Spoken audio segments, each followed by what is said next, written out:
Hi everyone, this is Matthew's Movie Mentions. This is weeks 23 to 25, everything up to the 25th of June. This is the episode that covers the week before my wedding, the 2 weeks after the wedding when I was on honeymoon, and that's why, although it covers 3 weeks, it's only 10 films. This was absolutely the period that I knew I would watch significantly fewer films than I had been doing so far, so I wanted to be ahead of myself by the point I got here. There is a sequence of, I think, about 9 days where I didn't watch a film. Which, crikey, that was a little bit strange having watched so many this year. The rest of the year, because I was ahead of myself, I don't think I need to be as pressured about watching, multiple films a day sometimes. Although there is a week in September when I'm away, and there's a Star Trek convention in October, and then there's other things coming up, so maybe I might need to. We'll see. This week, what am I discussing? I'm discussing Terry Pratchett, Back in Black, Deadpool 2, Steve Martin and Martin Short, An Evening You Will Forget for the Rest of Your Life, Whiskey Tango Foxtrot, Sneakers, Eagle vs. Shark, Breakfast at Tiffany's, Doctor Strange, Goal The Dream Begins, Iona, and Marjorie Prime. So, Terry Pratchett, Back in Black. I've talked elsewhere that I am a major fan of Sir Pratchett's work. I've been putting off watching this documentary about his life that has an actor portraying him, but I need to watch it for part of a series I'm writing about the reading order of the Discworld that has been coming along slowly, but I'm hoping to try to get finished this year. It was really good. I'm not sure the central conceit that it was him telling us his story with an actor playing him was necessary. I think a straight-up sort of talking heads biography would have been more informative and more accessible, but Pratchett was never one to do things that other people do, so I appreciate it for trying to do something different. Deadpool 2, Mandy, my co-host from Pop Culture Deprived, was over for my wedding, so we went to the cinema with my then fiancée, now wife, Catherine, to watch Deadpool 2, and we recorded an episode about it. So if you look up Pop Culture Deprived, you will be able to find that episode. Deadpool 2 is as good as Deadpool 1, but I don't think it particularly went any further. The comedy was very much the same, some of the ideas were the same, but it was still great fun, it's worth seeing. Steve Martin and Martin Short, An Evening You Will Forget for the Rest of Your Life, is a blatant cash grab. I am always very suspicious about older comedians doing major shows, and this is exactly the sort of thing I'm worried about. There are tired jokes, very obvious stuff, archaic comedy that no longer belongs on stage. Avoid this one utterly.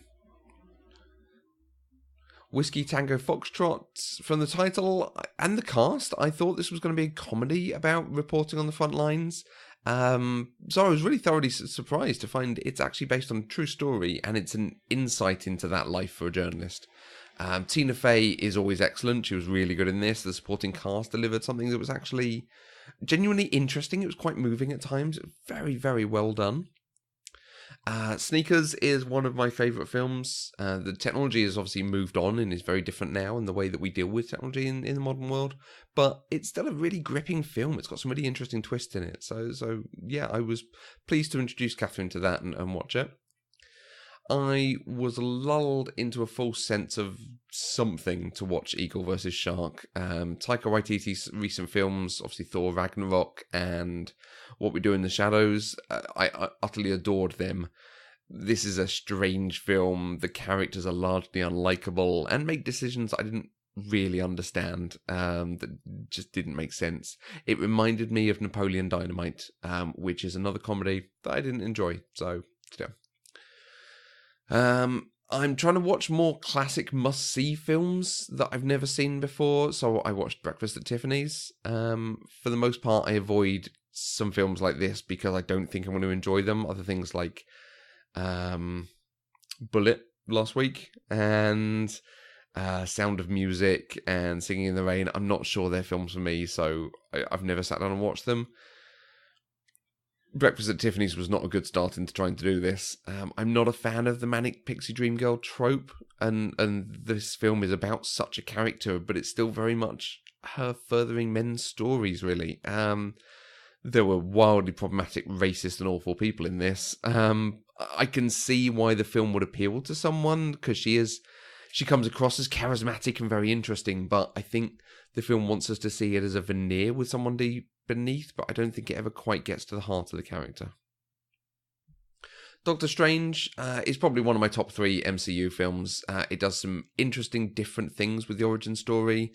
The climax is very cleverly done. The effects are tremendous. The virtual person mocap stuff, particularly with the end of the Ancient One, is probably the best I've ever seen it used. And the film also has Tilda Swinton and Chiwetel Ejiofor in it, so what more could you want?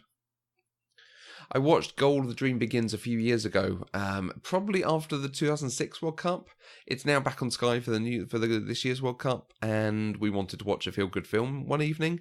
This still holds up. It is funny, it's charming, it's emotional, it's got moments of tension. It really does work well portraying characters with a bit of nuance, and it is still fundamentally about good people trying to do good things. I had heard that the performances in Iona were exquisite, and I think I agree. There's very little dialogue, but there's a lot that comes out of the stillness and the quiet of the film.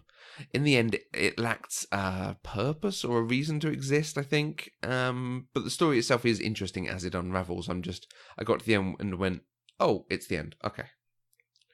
And finally, Marjorie Prime is interesting sci-fi, which is always up my street, and then it's got John Hamm in it, so it's definitely a film I want to watch. It was a different story than I expected it to be. It was still really enjoyable for that. It was a good investigation into memory and grief using a sort of science fiction concept to discuss that and what it might mean. So a couple of recommendations this week, because this covers 3 weeks. Sneakers. Easily one of my favourite films. It's wonderfully gripping. It's part heist, part thriller, part comedy. It's got a sensational cast. One of the best casts from any film, at least of this time, if not ever. And the cast performances back that up all the way. And Goal.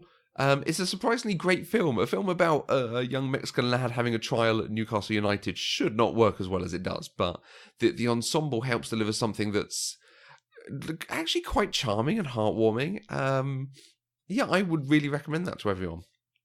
So we're now back on schedule. We're now caught up. I'm going to be watching a few films for upcoming Pop Culture Deprived episodes. We've got a number scheduled throughout July. So I've got a lot of films to watch that. And the cinema is absolutely packed with the new Jurassic Park, the new Oceans film. There's other stuff coming out. Tag that I really want to see. Incredibles 2 is about to come out. So there's probably going to be some cinema trips in there. So I will speak to you next week. We will see what we get to watch in that time.